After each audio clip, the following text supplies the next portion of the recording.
Okay, thank you for coming. I think I would like to start now. I'm Yuzu. I am based in Tokyo office in Google. And today I'd like to talk about the project OOM intervention on Android Go on behalf of my team, Bashi and Hurricane. So today's agenda, I'd like to cover OOM crash on Android Go and then introduce what is OOM intervention. And I will show you a demo that I have. And then talk about implementation design of the project and then share about the current status of the project and timeline. So first of all, what is Android Go? I think many of you are already familiar with the Android Go, but it's supposed to be targeted at the next billion users in emerging markets, and it's a very affordable phone. So we have a lot of restrictions that we don't have for other types of Android phones, and it has only 512 megabytes to 1 gigabyte of RAM, so it's a very tight restriction. So there are various kinds of Chrome projects going on in order to improve the user experience on Android Go. And for example, there are projects about reducing APK size or optimize the startup time. But the project that I'm going to talk about, which is OOM intervention, is focused on this problem area, reducing OOM crashes by performing strong interventions on the web pages. So OOM crash on Android Go. On 512 megabytes of Android devices, we see 0.23% of all page loads hits OM. This is an incredibly high number, an unacceptable number, considering how OM crashes is like the worst experience that user can have. Also, this data is coming from last year. So after the shipping Android Go, I think the number is going up. And also, more than 99% of all crashes on those phones are because of OOM. So it's obviously the problem. And reducing OOM is very critical for user experience for those phones. And actually, reducing OOM crash rate by more than 50% is one of the top priorities that we have in Web Platform Speed team by end of this year. So that's where OOM intervention comes in. So it's the project to decrease render memory usage by performing intervention. So what is OOM intervention project? It is to reduce renderer memory usage on web pages. We perform aggressive interventions. So the background here is that decreasing the baseline memory usage on renderer like dramatically is becoming more and more difficult. So we have no choice but to actually do the interventions and like to some extent break the web page in order to reduce a lot of memory. So in other words, we show read-only version of the page to the users in order to reduce the memory usage. With UI saying Chrome post web pages because it uses a lot of memory. So OOM intervention happens when the foreground renderer uses too much memory and also Android system is near OOM situation. So in OOM intervention, we perform aggressive actions to reduce memory usage. For example, we pause V8 execution and resource loading. Also, we drop cross-origin iframes, and also we are looking at dropping large images and also dropping V8 heap entirely. Currently, the first one, pause V8 execution and resource loading, we are doing an A/B testing in the field. And the second one, we are preparing for that experiment. And the last two, we are going to prototype it, hopefully this quarter. So I will show you a demo that we have. And the first one is about pause and V8 execution and resource loading. And this is on the Android Go phone with 512 megabytes. Now it's loading the web page. This is a test web page that allocates array buffer basically infinitely and waiting for the render memory usage to hit the threshold. So for the sake of demo, for this demo, it's not getting any Android signal. It's ignoring the signal. So we are waiting for the render memory to hit the threshold. A little bit more.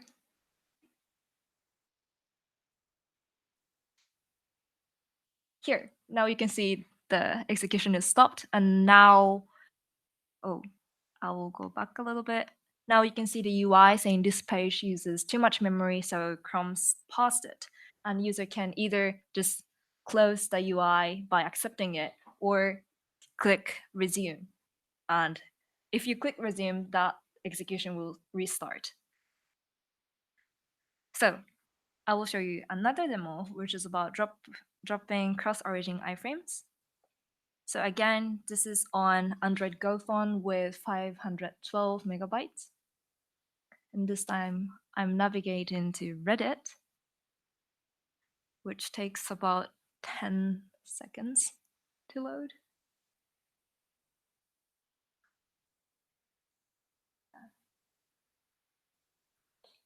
It's still not loading fully. Please look at the right side of the page. Advertisements are gonna load like that. And once it hits the memory threshold, it's gonna navigate the ads away. Like that. And show the UI like this.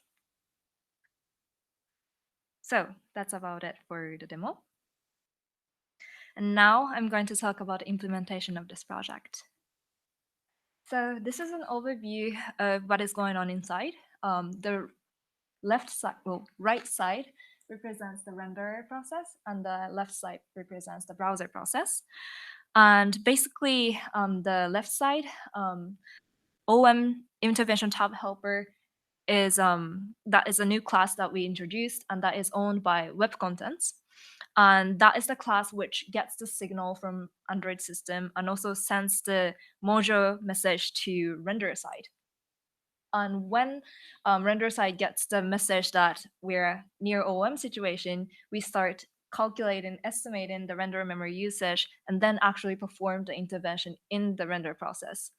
And then it sends the Mojo signal back to show the UI on Android side.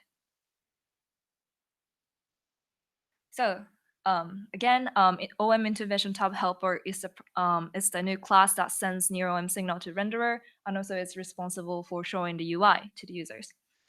An OM intervention implementation class, which is on the render process, estimates the memory usage on renderer, and it actually performs various kinds of intervention.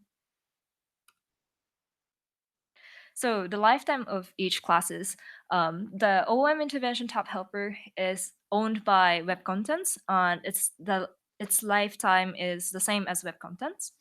And OOM intervention implementation, on the other hand, which is on the renderer, is created when near OOM situation is notified by the browser process, and it gets destroyed when user declines an intervention.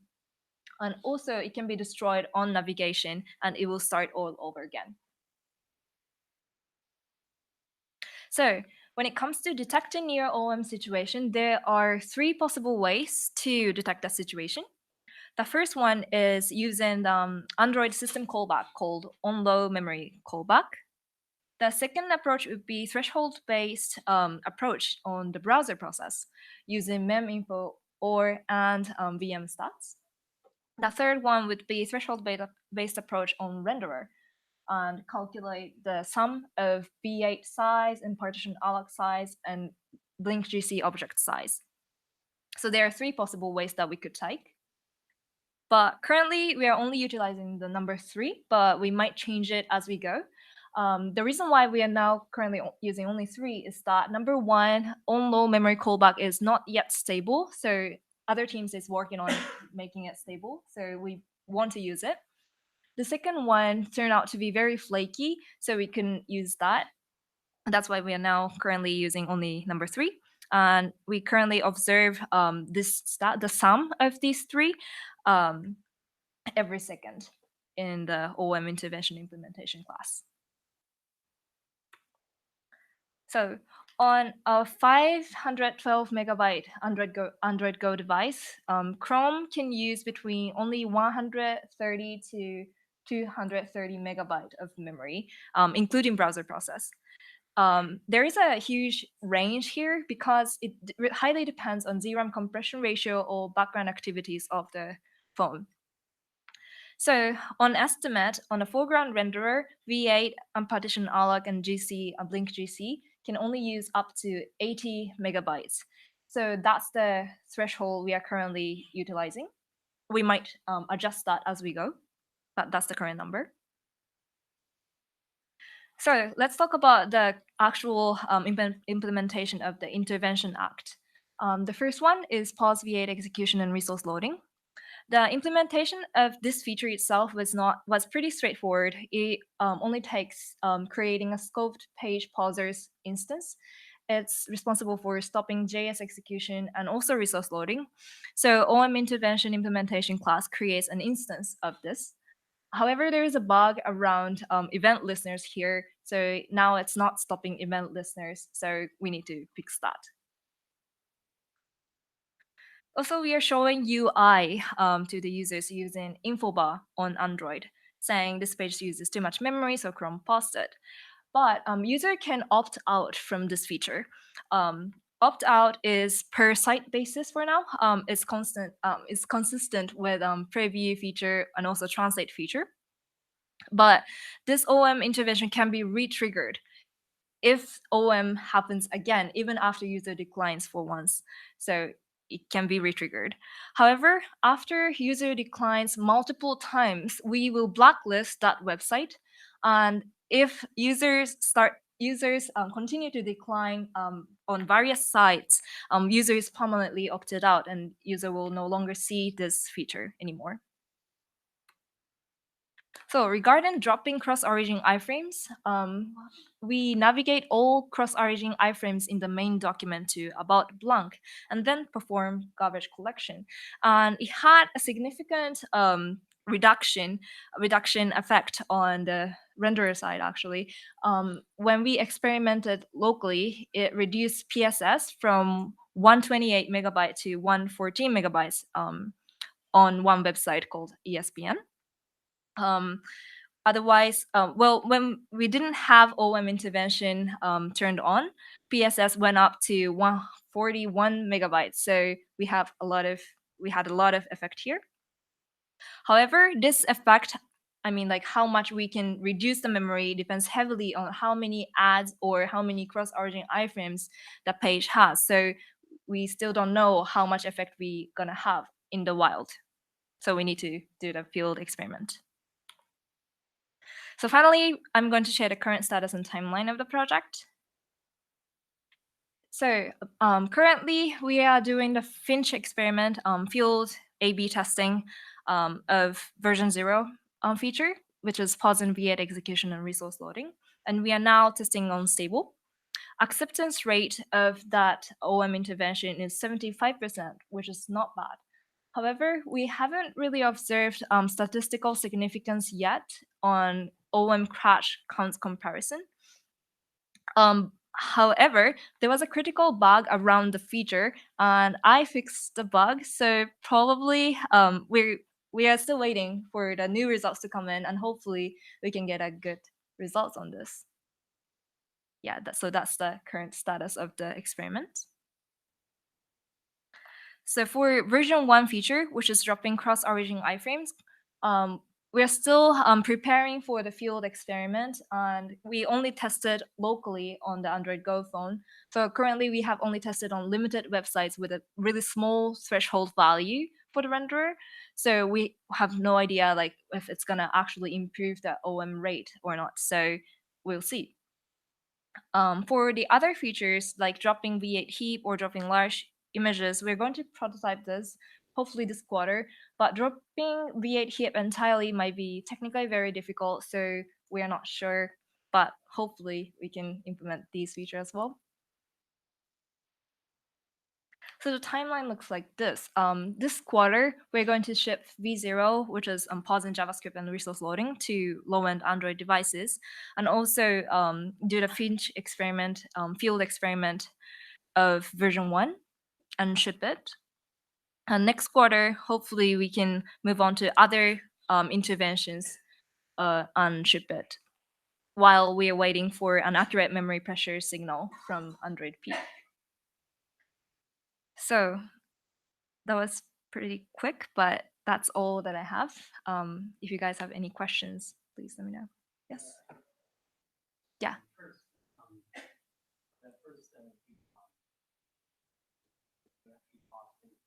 Mhm. JavaScript debugger provides function called if in that way, so the control actually is stocking into the JavaScript execution. So the control in a render never back to link.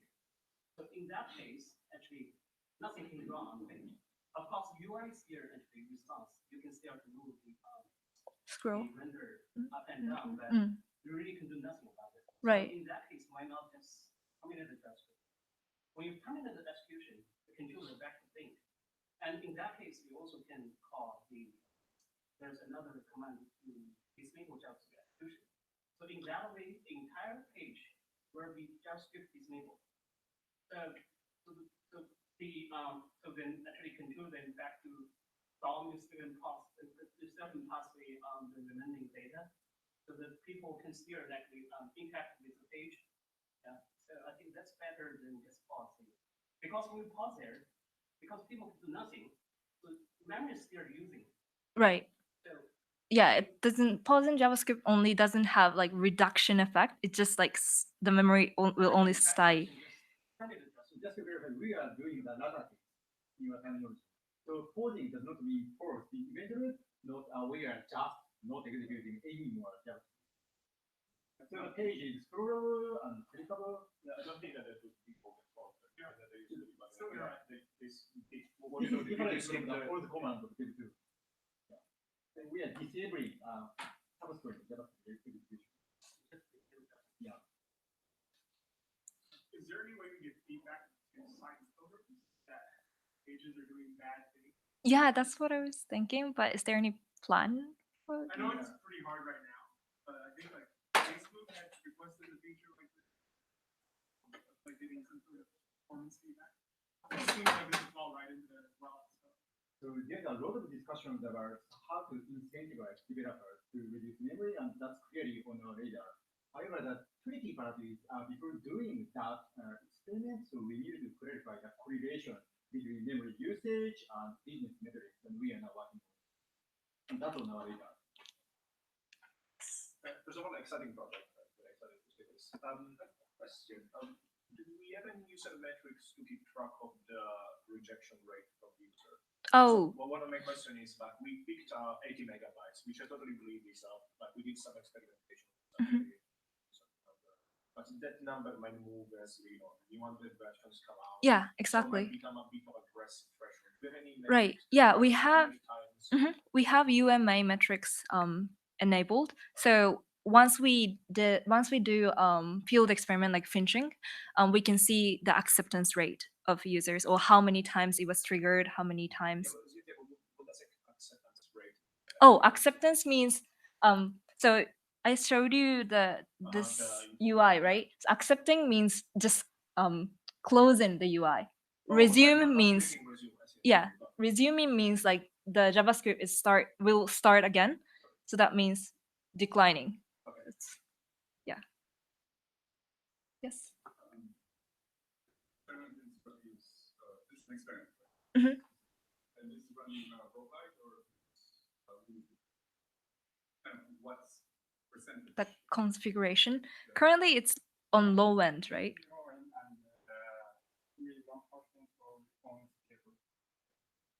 One of the concerns we've had from many of the version studies, like a lot of people just run Chrome on English and they have no idea what's written on the message. They just leave things to both. It's actually worse than that. Like people have no idea what the info bar has anything to do with. Oh. So they're just used to being spammed with all kinds of pop-ups. I see. This This was pretty bad. Acceptance rate might be heavily biased by randomness. I see. People just expect whatever you post. Not my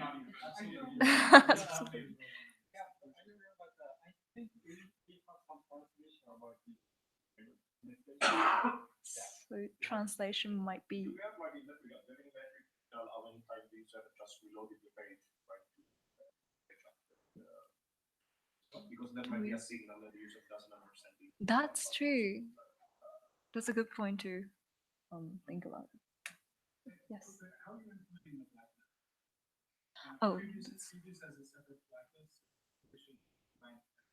that's true. Yeah, so that's something that was my option, but we decided to have our own practice because the implementation of the practice for Rio and other features are very tightly close to the implementation, so it was hard for us to merge them, so we decided to use our own practice. Short term, but in long term, it will be better to share knowledge. Yeah.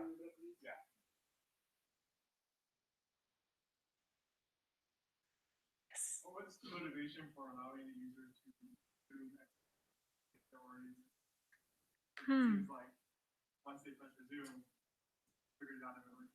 That's true. However, It's game over. yeah, like that's what we thought too, but We don't know for sure, right? So I guess the assumption is maybe it'll be okay. yeah. Is it like I'm feeling lucky? Looking. Actually, so in the next version, so we want to stop V8 and drop V8 entirely. So we can't resume anymore. Yeah, at that point, the resume is not an option. Yeah. Got rid of all this. Yeah.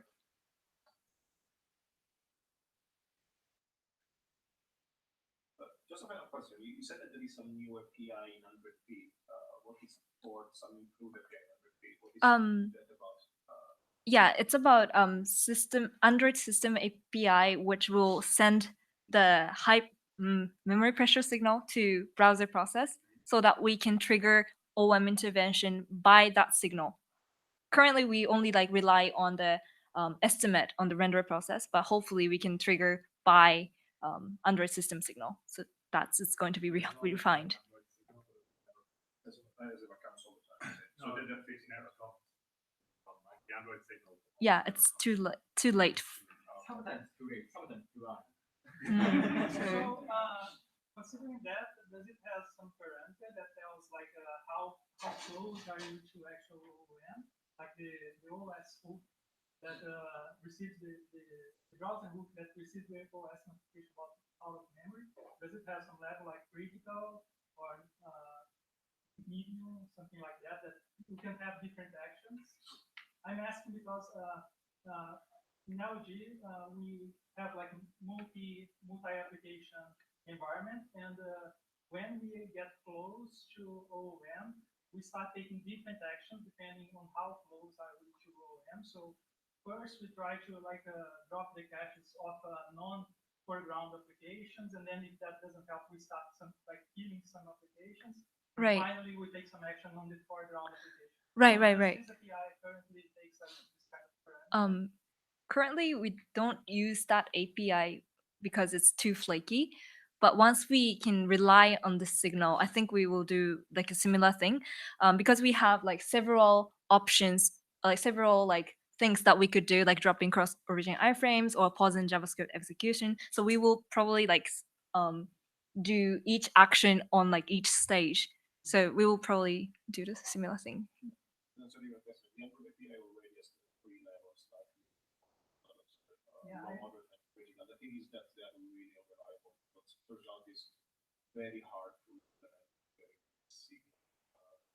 That values dynamics, but it's just a peak that tells you that you're critical vulnerability. That was not really. So I think that the reality of the experience is that at least in the cover set, you can't take it. It's actually because they are almost random. Yeah, what we like try to do is like to keep some buffer so that we can get notification early and use the same mechanism that the kernel actually used to detect out of memory and trigger its own out of memory killer, so that it actually lets us to take the decision instead of letting because the kernel has like no knowledge about the system as a whole, so it could kill some critical process for the whole system functioning. So we want to avoid that and actually take the decision early. I see. Thank you. So, any more questions? Then I guess that's it for my presentation. Thank you.